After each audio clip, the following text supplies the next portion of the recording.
Comment gérer son entourage lorsqu'on est entrepreneur, lorsqu'on se lance dans l'entrepreneuriat? Est-ce qu'il faut le dire à sa famille, à ses amis, à son cercle social, ou bien est-ce qu'il faut travailler dans l'ombre et le dire à personne jusqu'à atteindre la réussite? Comment faire pour réagir face aux avis négatifs? Eh bien, dans cette vidéo, je vais tout expliquer et je vais également te donner mon retour d'expérience et comment je gère mes propres relations sociales. Bonjour, c'est Elias et j'espère que tu vas bien.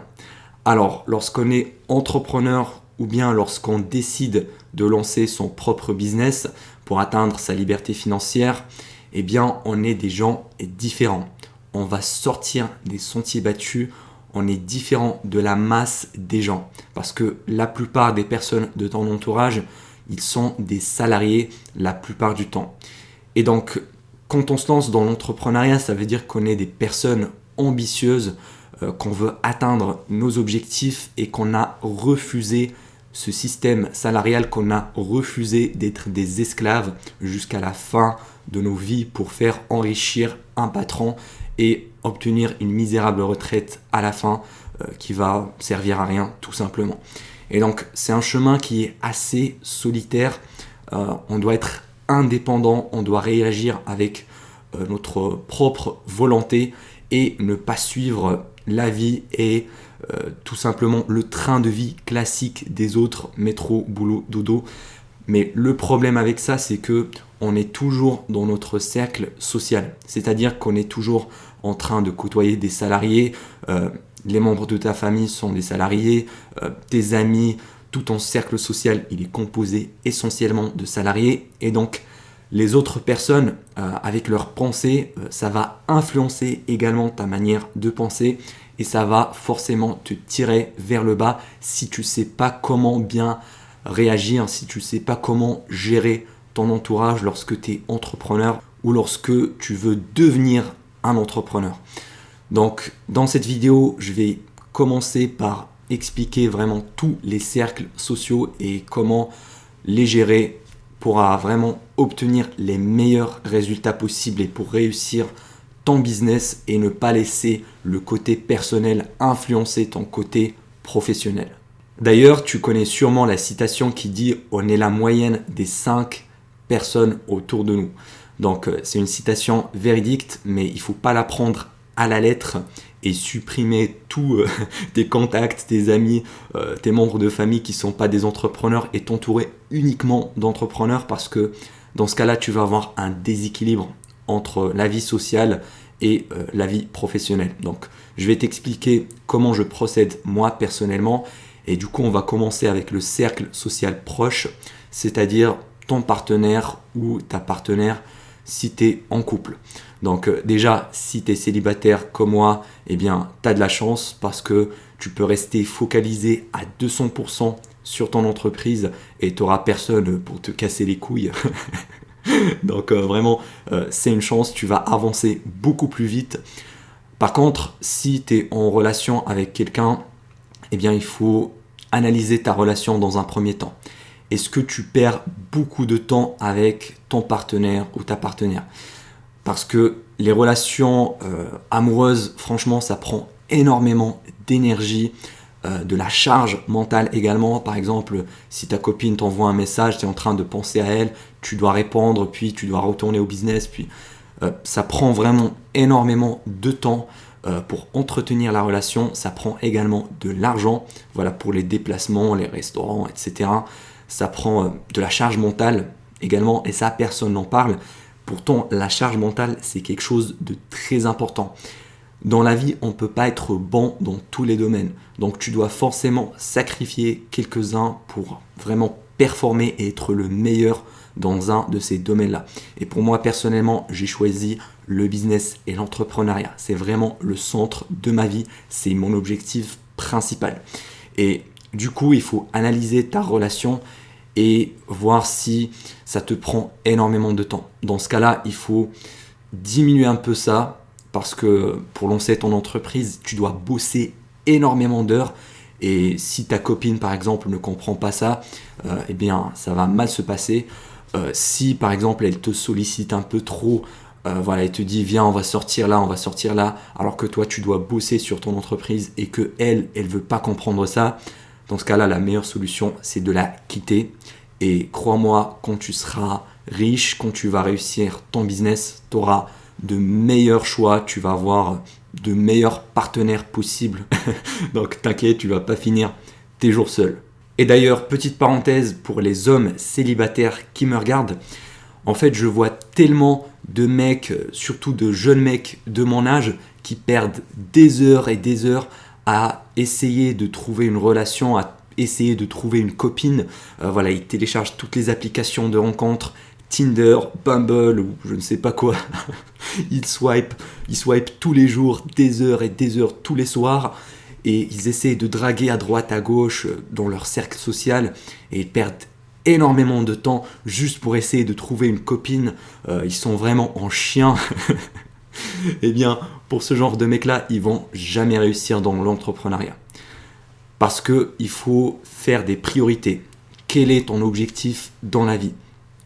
Parce que si tu perds du temps à essayer de trouver une copine qui va de toute façon être je vais pas dire de basse qualité, mais voilà, qui te conviendra pas et qui va s'en foutre de toi dans tous les cas, ou bien travailler sur toi-même, t'améliorer, lancer ton business et devenir riche, comme ça tu vas augmenter ta valeur et attirer de meilleures copines potentielles, et ben franchement le choix le plus logique c'est le deuxième. Il faut travailler sur toi-même tant que tu es jeune, tant que tu es célibataire pour avancer, pour t'améliorer et augmenter ta valeur. Et après, bien sûr, les filles viendront vers toi toutes seules. Donc, vraiment, fais des choix importants maintenant. Ne perds pas ton temps sur les relations, sur trouver une copine. Tout ça, c'est des futilités et tu vas le regretter après. Je connais plein de mecs qui me disent « Ouais, j'ai regretté mes années où je draguais, etc. Si j'avais construit une entreprise ou si j'avais construit ma liberté financière, là aujourd'hui, je serais dans une meilleure position. » Donc, si tu es un jeune homme, ne fais pas cette erreur-là. Maintenant, je vais parler des amis et de la famille. Comment gérer ça lorsqu'on est entrepreneur? Eh bien, premièrement, lorsqu'on se lance dans l'entrepreneuriat, quand on va commencer son business, je pense qu'il faut garder un certain niveau de secret. Il ne faut pas le dévoiler à tout le monde. Il ne faut surtout pas le dire aux membres de ta famille qui sont lointains ou bien à des amis qui sont, voilà, pas vraiment tes potes, mais c'est juste des connaissances que tu connais dans ton cercle social. Je pense qu'il faut le dire uniquement aux gens qui sont vraiment proches de toi, c'est-à-dire tes parents et également tes amis proches, vraiment tes vrais potes. Donc ce sont les deux qui vont être concernés et il ne faut pas dire ça aux autres. Pourquoi? Parce que on va te juger assez facilement, on peut te donner des avis qui sont assez négatifs. On va te dire non mais c'est risqué, non ne fais pas ça, reste dans tes études, reste dans ton job, c'est très bien comme ça, tu vas avoir une retraite à la fin. Non, il faut pas gâcher ta vie. Non, c'est trop risqué, l'entrepreneuriat, ça ne marche pas. C'est des arnaqueurs sur Internet. C'est une secte, machin truc. Donc tout ça, c'est juste des avis négatifs qui vont te tirer vers le bas. Et si tu peux les éviter, déjà, eh ben, ça sera encore mieux. Donc les seuls qui vont être concernés, ça va être tes parents et tes amis proches. Donc pour le premier cas, on va parler des amis proches. Alors, si ils te soutiennent dans tes projets, si vraiment pour eux ça ne pose aucun problème, qu'ils t'encouragent, eh bien ça c'est top parce que ça veut dire que c'est des vrais potes qui vont te soutenir dans toutes les situations. Si voilà, tu as trop de négativité, ils essaient de te tirer vers le bas, voilà, vas-y, on sort là-bas, on sort en boîte, voilà, ils ont un lifestyle pourri. Eh bien, dans ce cas-là, je te conseillerais de couper les pans, de voilà, les éviter un maximum parce que pour ce genre de personnes-là, ils sont en train de vivre leur vie classique, juste avec des petits plaisirs, sortir en boîte, voilà, faire des activités qui servent à rien, alors que toi, tu es un entrepreneur et surtout lorsque tu démarres, tu dois investir énormément de temps et d'énergie dans ton lancement de ton entreprise. Donc, tu n'as pas le temps pour ça, tu n'as pas le temps à perdre avec ce type de personnes qui vont te tirer vers le bas. Et ça, c'est même d'ailleurs valable pour les fumeurs, pour ceux qui se droguent, etc. Il faut les éviter un maximum pour garder une hygiène de vie qui soit propre et optimisée pour atteindre tes objectifs. Par contre, si leur réaction, elle était normale, voilà, que tu te lances dans l'entrepreneuriat, ils te disent « ouais, c'est cool, vas-y, on passe, on garde notre relation amicale comme toujours », et ben dans ce cas-là, tu peux les garder bien sûr, mais fais très attention à ne pas perdre énormément de temps dans tes cercles sociaux parce que ta priorité, c'est le business. Et moi, personnellement, la plupart de mes amis sont dans ce cas-là, voilà, ils ne sont pas des entrepreneurs, ils ne s'intéressent pas à l'entrepreneuriat, ils sont soit des salariés, soit des étudiants. Et du coup, ça se passe très très bien entre nous. Des fois, c'est même bien parce que ça te permet de sortir la tête de temps en temps de ton business. Par exemple, moi j'ai une agence marketing, je suis tout le temps focus sur la prospection, la vente, le marketing. Et ça fait du bien de parler à quelqu'un sur un autre sujet hein, en dehors du marketing. Voilà, on te parle d'un truc sur la vie, ce qu'il a fait de sa journée, etc. Ça fait du bien des fois de se déconnecter avant de se reconnecter le lendemain. Donc ça, c'est un avantage également. Maintenant, on va parler des parents et c'est vraiment le point le plus important de cette vidéo. Donc premièrement, il faut savoir que ton père et ta mère sont les deux personnes qui t'ont mis au monde. Donc il faut garder une bonne relation avec eux, il faut les respecter. Je sais que tout le monde n'a pas cette chance-là d'avoir une bonne relation avec ses parents. Peut-être ils ont eu un père ou une mère qui les ont quittés lorsqu'ils étaient jeunes et c'était compliqué. Mais je vais parler du cas général. Tes parents veulent ton bien. Ils veulent toujours ton intérêt.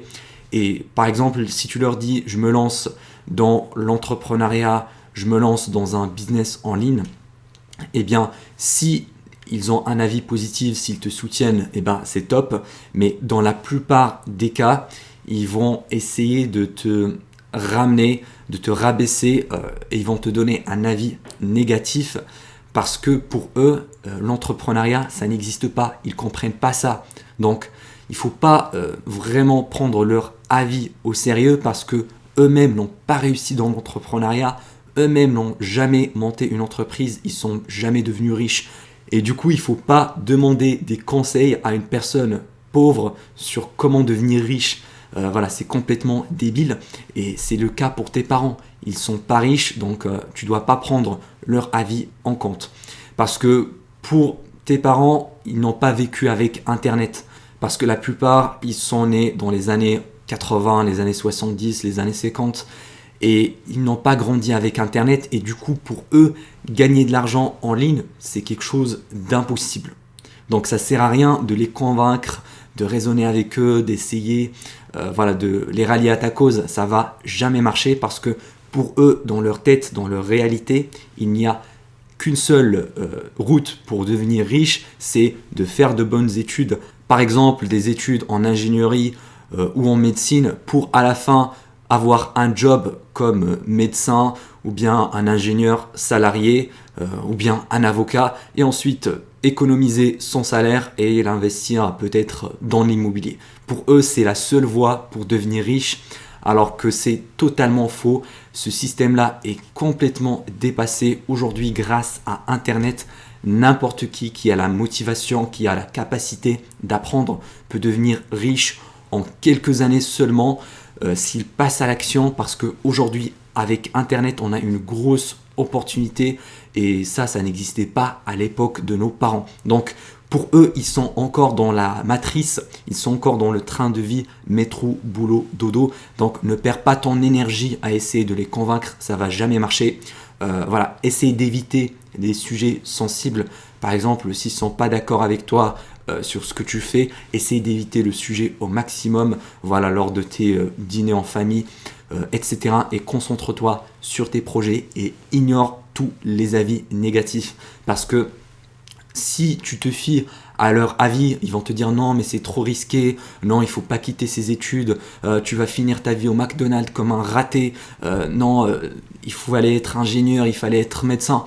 Si tu suis leur avis, eh ben, ça va te créer une bulle de négativité et du coup, tu vas pas passer à l'action et tu vas jamais réussir. Donc, moi, par exemple, j'aime ma famille, j'aime mes parents, mais par contre, j'ai certaines limites. D'accord? J'ai certaines limites qu'il ne faut pas dépasser parce que je sais mon intérêt, je sais comment je vais réussir et je ne vais pas me fier aux avis des autres personnes qui n'ont jamais réussi une entreprise et qui sont toujours fauchés ou des esclaves qui travaillent pour un patron. Et d'ailleurs, s'il y a personne dans ton entourage qui te soutient dans tes projets, qui sont tous contre toi, voilà, que tu n'as personne qui t'encourage, eh bien, c'est pas grave, tu n'en as pas besoin. Tu n'as pas besoin de quelqu'un d'autre pour te motiver, pour t'encourager. Tu peux réussir par toi-même sans avoir besoin de n'importe qui. Vraiment, tu es un entrepreneur, tu dois être indépendant et agir par ta propre volonté. Et moi, j'en suis la preuve. J'ai lancé mon entreprise, mais tout le monde était contre moi. Je me suis mis à dos toute ma famille, voilà, mes parents me détestaient. Mes amis, ils se foutaient de ma gueule, ils me disaient non, ça va jamais marcher. Et pourtant, j'ai pas écouté leur avis. J'ai vraiment fermé les oreilles, j'ai mis des œillères et j'ai bossé comme un dingue jusqu'à réussir. Et aujourd'hui, je suis libre financièrement. Je peux faire ce que je veux de ma vie, alors que tous les autres personnes qui me mettaient les bâtons dans les roues, qui me disaient non, ça va jamais marcher, ils sont toujours des putains d'esclaves dans le système et ils vont rester des esclaves jusqu'à leur mort. Et peut-être ils n'auront même pas de retraite parce que aujourd'hui les gens de mon âge n'auront même pas de retraite. Voilà, ça oublie, tu dois construire ta retraite toi-même et franchement tu as besoin de personne d'autre pour te motiver. Si tu n'as pas cette motivation interne, ce feu interne, eh ben, ne te lance même pas. Si tu es toujours dépendant de ta copine, tu es toujours dépendant de tes parents pour qu'ils te soutiennent, eh ben, franchement l'entrepreneuriat n'est pas fait pour toi. Parce que c'est un chemin que tu dois prendre en solo. Il n'y a personne là pour te pousser. Alors oui, si tu as une copine qui te soutienne, si tu as des parents qui te soutiennent, c'est un joli plus. Mais franchement, si tu n'as pas cette motivation interne, ce moteur qui va te pousser à passer à l'action tous les jours, à faire des tâches que tu n'as pas envie, à sortir de ta zone de confort, eh bien tu vas jamais réussir. Et ça, je le comprends tout à fait. Il n'y a pas tout le monde qui est fait pour l'entrepreneuriat. T'en as qui veulent juste avoir une vie pépère, tranquille, bosser pour un patron, gagner 1000 ou 2000 balles par mois et voilà, acheter une petite voiture, un petit chien et vivre la vie tranquille jusqu'à la mort. Moi, je suis pas de ce genre de personne. J'ai refusé tout ça parce que je veux devenir libre, je veux devenir riche, je veux devenir multimillionnaire et seul le business me permettra d'atteindre ça. Et pour te donner mon retour d'expérience, si tu le sais pas, moi j'étais dans une école d'ingénieur et à côté de ça, j'essayais de lancer plusieurs business jusqu'à trouver celui qui a marché pour moi, qui est une agence marketing. Et quand j'ai décidé de quitter mes études pour me lancer à 100% à temps plein sur mon entreprise, mes parents étaient contre moi. Donc ils ne voulaient pas que je le fasse. Ils me disaient non mais c'est la honte pour la famille, t'es pas devenu un ingénieur, tu vas rater ta vie, etc. Mais je m'en battais les couilles, totalement de leur avis parce que je sais ce que je vais faire de ma vie. C'est ma propre vie, c'est pas la leur. Du coup, je les respecte, je les aime, mais je leur ai dit voilà, c'est ma propre vie, je sais ce que je vais faire et je prends toutes les responsabilités et je vais assumer au cas où ça ne marche pas. Donc ce que j'ai fait, c'est que j'ai quitté la maison familiale, j'ai pris mon propre appartement et j'ai continué à bosser et franchement c'était la meilleure décision de ma vie. Si aujourd'hui tu es encore dépendant de tes parents, si tu es toujours dans la maison familiale et que tu as commencé à gagner un peu de l'argent, je te conseille vivement de prendre ton propre loyer, ton propre appartement parce que ça te permet de quitter ce cocon familial qui te garde dans cette zone de confort. Et puisque tes parents sont des salariés, ils vont vraiment te manipuler, on va dire, ils vont te influencer avec cette mentalité de salarié, alors que quand tu es seul dans ton appart, tu as la dalle, tu as faim, tu passes à l'action tous les jours, tu es responsable, tu dois payer ton loyer à la fin, et ça te pousse vers l'avant. Et en tout cas, c'est ce qui a marché pour moi. Aujourd'hui, j'ai atteint des niveaux que j'ai jamais pu imaginer juste grâce au passage à l'action tous les jours. Et d'ailleurs, tu trouveras dans le premier lien en description une étude de cas totalement gratuite qui te montre comment j'ai fait moi personnellement pour monter mon propre business d'agence marketing et comment j'ai atteint les 10 000 € par mois avec. J'espère que tu as kiffé cette vidéo comme d'habitude. Si c'est le cas, n'oublie pas de me laisser un petit like. Et puis, je te dis à la prochaine.